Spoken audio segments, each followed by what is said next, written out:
जय हिंद दोस्तों, स्वागत है आप सभी का आपके अपने YouTube चैनल जैकपुर पे। तो आज का ये वीडियो काफ़ी इंपॉर्टेंट होगा क्योंकि आज के इस वीडियो में हम लोग जो है 50 दिनों का एक टारगेट शुरू करने वाले हैं और आज हम लोग डे 1 इसका करेंगे।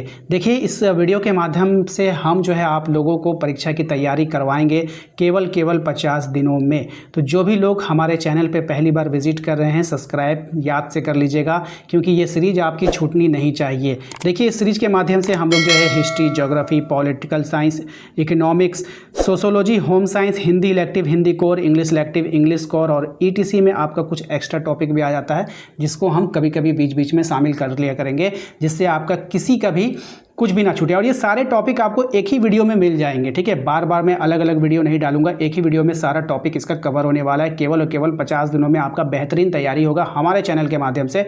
तो चैनल पे पहली बार आए, सब्सक्राइब कर लीजिए, बेल आइकन को प्रेस कर लीजिए। और हाँ, आप लोगों को सपोर्ट करना है। सपोर्ट क्या करना है? इस सीरीज को सपोर्ट करना है। जो सीरीज हम लेकर आए 50 दिनों तक ये सीरीज लगातार चले, इसके लिए कुछ नहीं करना है। हर एक बंदे को लाइक करना है वीडियो को और कॉमेंट बॉक्स में आपको अपना नाम और अपने जिला का नाम टाइप करना है। जैसे आपका नाम राजू है तो आप राजू टाइप करोगे, अगर आप रांची के रहने वाले हैं तो आपको रांची टाइप करना है।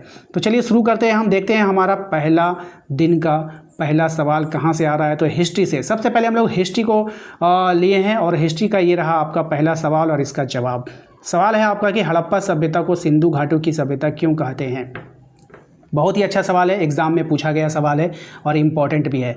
तो देखिए, हड़प्पा सभ्यता को सिंधु घाटी की सभ्यता क्यों कहते हैं? क्योंकि यह सभ्यता सिंधु नदी और उसकी सहायक नदियों के किनारे विकसित हुई है, ठीक है। इसलिए इसे सिंधु घाटी की सभ्यता कहा जाता है। बहुत ही बेहतरीन सवाल है, लाजवाब सवाल है और एग्जाम में कई बार आ चुका है, तो ध्यान रखिएगा, ठीक है।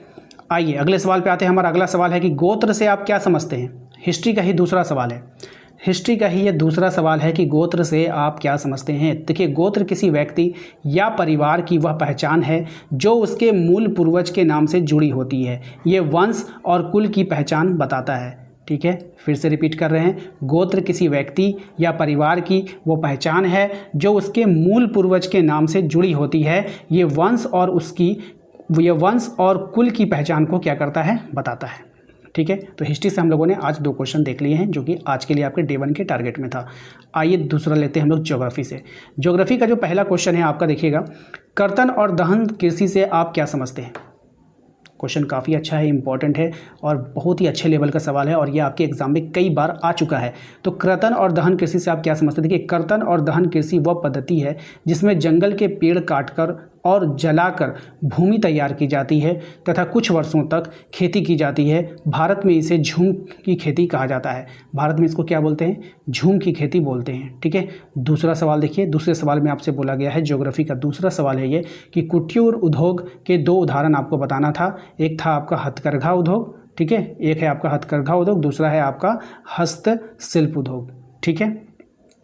आइए अब आते हैं पॉलिटिकल साइंस। जिसका भी पॉलिटिकल साइंस है वो ध्यान देंगे। पॉलिटिकल साइंस में आपको क्या देखना है कि पहला सवाल है आसियान की स्थापना कब हुई और इसके कितने सदस्य हैं। मोस्ट इंपॉर्टेंट सवाल है पॉलिटिकल साइंस का और कई बार एग्जाम में ये सवाल देखने को मिला है।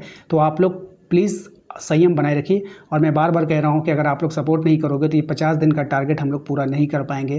तो इस 50 दिनों के टारगेट को पूरा करने के लिए आपको हमारा साथ देना होगा, वीडियो को लाइक करना होगा, चैनल को सब्सक्राइब करना होगा एंड कमेंट बॉक्स में आपको अपना नाम और अपने ज़िला का नाम टाइप करना है। हर एक बंदे को जितना व्यूज़ होगा उतना मुझे चाहिए, ठीक है। चलिए आइए फिर देखिए, यहाँ पे आसियान की स्थापना 8 अगस्त 1967 को हुआ था और इसके 10 सदस्य देश हैं। कौन कौन है? इंडोनेशिया है, मलेशिया है, सिंगापुर है, थाईलैंड है, फिलीपींस है, ब्रुनेई है, वियतनाम है, लाओस है, म्यांमार है और कंबोडिया है, ठीक है। तो ये हो गया इसके सदस्य देश। आइए क्वेश्चन नंबर 6 पे आते हैं, पॉलिटिकल साइंस के ही। एमनेस्टी इंटरनेशनल क्या है? तो देखिए, एमनेस्टी इंटरनेशनल एक अंतर्राष्ट्रीय मानवाधिकार संगठन है। क्या है? एमनेस्टी इंटरनेशनल जो है एक अंतर्राष्ट्रीय, मतलब होता है वर्ल्ड लेवल पर मानवाधिकार संगठन है। मानवाधिकार का मतलब है कि वो देखेगी किसी मानव का जो है मतलब कि उसको परेशानी ना हो, उसका दुरुपयोग ना हो, इस तरह से उसका देखरेख किया जाता है। तो मानवाधिकार संगठन है जो विश्व भर में मानवाधिकारों की रक्षा और उल्लंघन के खिलाफ कार्य करता है, ठीक है। तो इसको ध्यान में रखिएगा आप लोग। आइए सोशोलॉजी का जो है समाजशास्त्र से हम लोग देखते हैं अगला सवाल। पहला सवाल है उसका सोशोलॉजी का कि दबाव समूह क्या होता है। तो देखिए, दबाव समूह वे संगठन होते हैं जो सरकार की नीतियों और निर्णयों को अपने हित में प्रभावित करने का प्रयास करते हैं। क्या करते हैं? दबाव समूह वे संगठन होते हैं जो सरकार की नीतियों और निर्णयों को अपने हित में प्रभावित करने का प्रयास करते हैं। ठीक है, तो इसको ध्यान में रखिएगा। धर्मनिरपेक्ष राज्य क्या है? आइए इसके बारे में देख लेते हैं। धर्मनिरपेक्ष राज्य वो होता है जो किसी विशेष धर्म का समर्थन या विरोध नहीं करता और सभी धर्मों को समान दृष्टि से देखता है। काफ़ी अच्छा सवाल है, मोस्ट इंपॉर्टेंट है, कई बार एग्जाम में आ चुका है, तो इसको आप लोगों को ध्यान में रखना है और अच्छे से तैयारी भी करते रहनी है। आइए अगले टॉपिक पे आते हैं, हमारा है इकोनॉमिक्स। इकोनॉमिक्स में देखिए हम लोग देखेंगे सवाल। इकोनॉमिक्स का जो पहला सवाल है आज का, क्वेश्चन नंबर 9, इसमें कह रहा है आपसे कि मिश्रित अर्थव्यवस्था किसे कहा जाता है, एक उदाहरण दीजिए। तो जो मिश्रित अर्थव्यवस्था जो होती है ना, मिश्रित अर्थव्यवस्था वह होती है जिसमें सरकारी क्षेत्र और निजी क्षेत्र दोनों मिलकर अर्थव्यवस्था का संचालन करते हैं, उसी को बोलते हैं मिश्रित। मिश्रित का मतलब दोनों को एकजुट हो जाना। मान लीजिए दो अर्थव्यवस्था का मतलब क्या होता है? देश को चलाने का जो तरीका होता है। ठीक है, तो इसमें क्या होता है? एक सरकारी होता है, अब दो यहाँ पे विभाग बना दिए, एक सरकारी बना देगा, एक प्राइवेट बना देगा। और जब दोनों मिलकर कोई ऐसा कार्य, दोनों प्राइवेट और सरकारी दोनों मिलकर जब कोई ऐसा काम करेगा, तो वहाँ पे क्या होता है? उसको हम लोग बोलते हैं, ऐसी अर्थव्यवस्था को मिश्रित अर्थव्यवस्था। और इसी में देखिए यहाँ पे समझाया गया आपको कि मिश्रित अर्थव्यवस्था वह होती है जिसमें सरकारी क्षेत्र और निजी क्षेत्र, है ना, दोनों, निजी का मतलब प्राइवेट, निजी क्षेत्र दोनों मिलकर अर्थव्यवस्था का संचालन करता है, यानी कि चलाती है।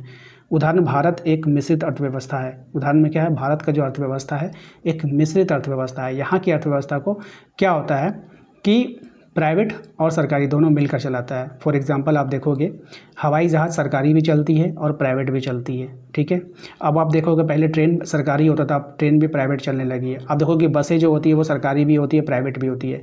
आप देखोगे बैंकें जो होती है वो सरकारी भी होती है, प्राइवेट भी होती है। स्कूलें क्या होती है? सरकारी भी होती है, प्राइवेट भी होती है। तो दोनों जो है, तो भारत की जो अर्थव्यवस्था है वो मिश्रित अर्थव्यवस्था कहलाती है, क्योंकि यहाँ पर जो है दोनों तरह के आप देखेंगे कि निजी और सरकारी दोनों मिलकर इसको कार्य संपन्न करते हैं।